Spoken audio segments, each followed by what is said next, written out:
पालघर जिल्ह्यातील मोखाडा तालुक्यात बिबट्यांच्या मुक्त संचारामुळे नागरिकांमध्ये मोठी दहशत पसरली आहे। मोखाडा येथील पळसुंडे भागात बिबट्या थेट रस्त्यावर फिरताना आढळून आला। एका प्रत्यक्षदर्शीने केलेल्या व्हिडिओनुसार बिबट्या रात्रीच्या वेळी रस्त्याच्या कडेला डुलत चालत होता।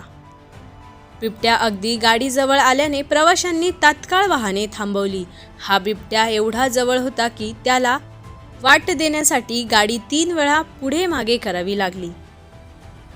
हा बिबट्या बहुधा पाळीव गुरांवर हल्ला करण्याच्या उद्देशानेच परिसरात दबा धरून बसलेला असावा।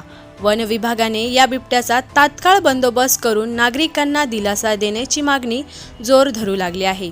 नागरिकांनी रात्रीच्या वेळी घराबाहेर पडताना आणि शेतात वावरताना सावधगिरी बाळगावी, तसेच आपल्या गुरांची काळजी घ्यावी असे आवाहन प्रशासनाने केले आहे।